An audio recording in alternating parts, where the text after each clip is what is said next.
Assalamualaikum warahmatullahi wabarakatuh. Saya Eni Widiawati dari Politeknik Negeri Malang.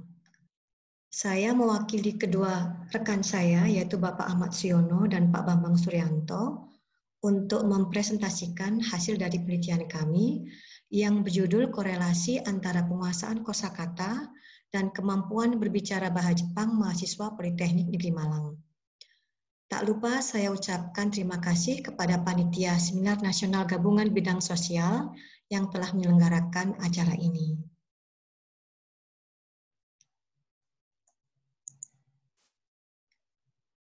Latar belakang dari penelitian ini adalah satu, keterampilan berbicara dalam bahasa target yang dipelajari mahasiswa menjadi salah satu indikator keberhasilannya dalam mempelajari bahasa tersebut. Kedua, Tarigan menyatakan bahwa keterampilan berbahasa seseorang bergantung pada kuantitas dan kualitas kosakata yang dimilikinya. Sedangkan yang ketiga adalah hasil penelitian dari Ahmad Fani Aziz pada tahun 2011 menunjukkan ada korelasi kuat antara penguasaan kosakata dan kemampuan berbicara bahasa Jepang. Tujuan dari penelitian ini adalah untuk mengetahui seberapa kuat korelasi antara penguasaan kosakata dan kemampuan berbicara bahasa Jepang mahasiswa Politeknik Negeri Malang. Hipotesis dari penelitian ini adalah HO atau H0 berbunyi tidak ada hubungan antara penguasaan kosakata dan kemampuan berbicara bahasa Jepang mahasiswa Politeknik Negeri Malang. Sedangkan HA berbunyi ada hubungan antara penguasaan kosakata dan kemampuan berbicara bahasa Jepang mahasiswa Politeknik Negeri Malang. Kajian literatur. Ada 3 teori utama yang saya paparkan di sini, yaitu teori kosakata, berbicara, dan gramatika bahasa Jepang. Dalam bahasa Jepang, kosakata disebut dengan goi. Menurut Sugianto dan Dahidi, goi adalah kumpulan kata yang berhubungan dengan suatu bahasa atau bidang tertentu dalam bahasa itu. Kemudian berbicara menurut Tarigan adalah kemampuan mengucapkan bunyi-bunyi artikulasi atau kata-kata untuk mengekspresikan, menyatakan, serta menyampaikan pikiran, gagasan, dan perasaan.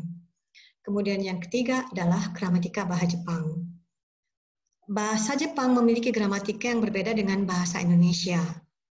Jika bahasa Indonesia, kalimatnya berpola subjek, predikat, objek, dan keterangan, maka dalam bahasa Jepang, susunan kalimatnya berpola subjek, keterangan, objek, dan predikat.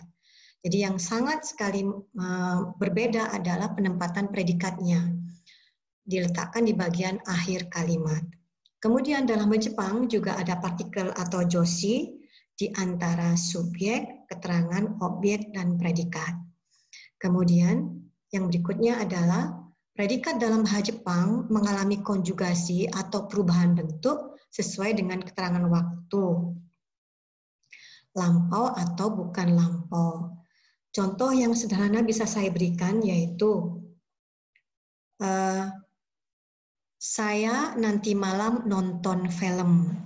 Ini adalah keterangan waktu bukan lampau atau akan datang. Saya dalam bahasa Jepang adalah watashi, nanti malam adalah kombang, kemudian film adalah eiga, kemudian mimas adalah melihat.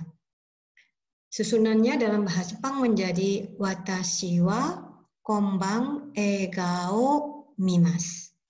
Saya nanti malam nonton film. Wa di sini adalah partikel yang menandai subjek watashi wa. Wa ini adalah partikel. Kemudian o ini menandai objek yaitu egao mimas. Kalau kalimat ini diganti menjadi bentuk lampau, misalnya kita gunakan keterangan waktu tadi malam, maka menjadi watashi wa kino no ban egao mimashita. Jadi predikatnya tidak lagi berakhiran mas tetapi menjadi mimashita. Metodologi penelitian.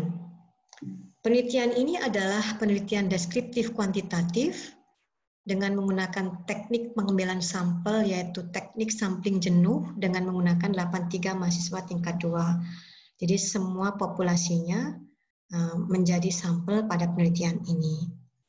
Teknik pengambilan datanya menggunakan tes tertulis dan wawancara.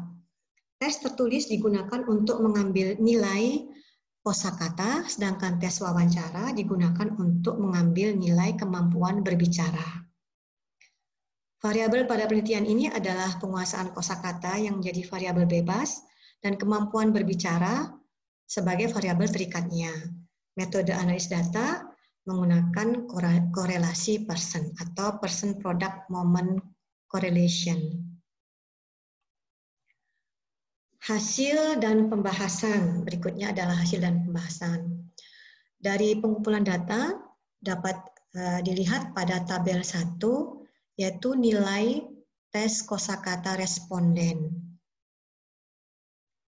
Sebanyak 42 responden mendapatkan nilai dengan kategori yang sangat baik, yaitu nilainya dari rentang 81 sampai 100. Jadi nilai kosakata responden kategorinya sangat baik. Kemudian yang kurang hanya ada 1 orang.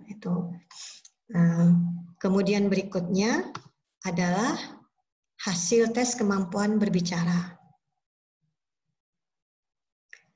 Dari tabel 2 ini bisa dilihat bahwa untuk kemampuan berbicara sebanyak 34 responden itu mendapatkan nilai dengan kategori yang cukup, sedangkan yang sangat baik hanya 23%. Kemudian yang kurang sebanyak 8%. Berikutnya adalah uji statistik. Dengan bantuan SPSS, korelasi antara penguasaan kosakata dan kemampuan berbicara menghasilkan nilai 0,612.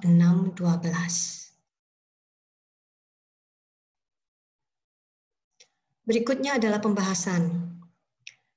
Dari pengumpulan data dan uji statistik, maka diperoleh hasil 0,612.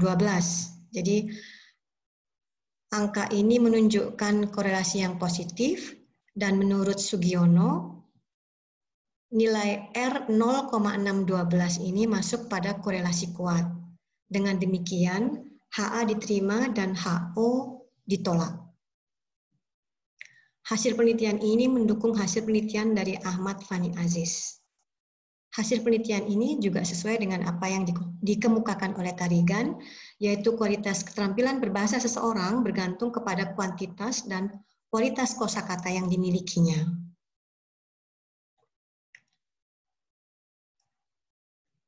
Hasil penelitian juga menunjukkan bahwa tidak semua responden yang mendapatkan nilai kosakata dengan kategori lebih baik dan sangat baik mendapatkan nilai dengan kategori yang sama pada tes kemampuan berbicaranya. Hal ini disebabkan responden tidak menguasai gramatika bahasa Jepang yang benar. Dari pengumpulan data nampak bahwa responden tidak menguasai kala, yaitu perubahan bentuk kata kerja dan kopula ke bentuk lampau. Temuan pada penelitian ini mendukung pernyataan Bigit dalam Ghazali, yaitu kemampuan bahasa lisan memerlukan pengetahuan tentang bahasa yang digunakan dan keterampilan untuk mengkomunikasikan pesan. Pengetahuan tentang bahasa yang digunakan ini berarti gramatikanya, yaitu kaidah-kaidah atau aturan-aturan yang ada pada bahasa tersebut. Simpulan dari penelitian ini adalah penguasaan kosakata bahasa Jepang yang banyak atau memadai memegang peranan penting pada keterampilan berbicara mahasiswa dalam bahasa Jepang.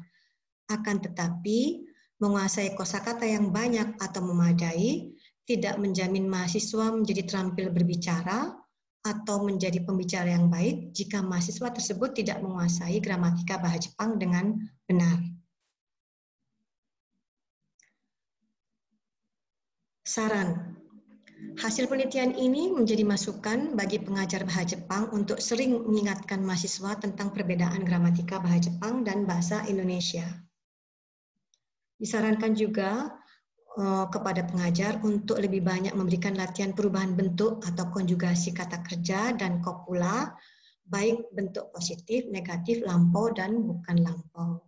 Kemudian yang ketiga, saran yang ketiga adalah hasil penelitian ini dapat dikembangkan menjadi penelitian lanjutan yang berkaitan dengan penguasaan kala mahasiswa, yaitu penguasaan perubahan predikat baik kata kerja maupun kata benda dan kata sifat nantinya sesuai dengan keterangan waktunya. Terima kasih saya ucapkan. Sekian presentasi dari saya. Lebih kurangnya saya memohon maaf. Wassalamualaikum warahmatullahi wabarakatuh.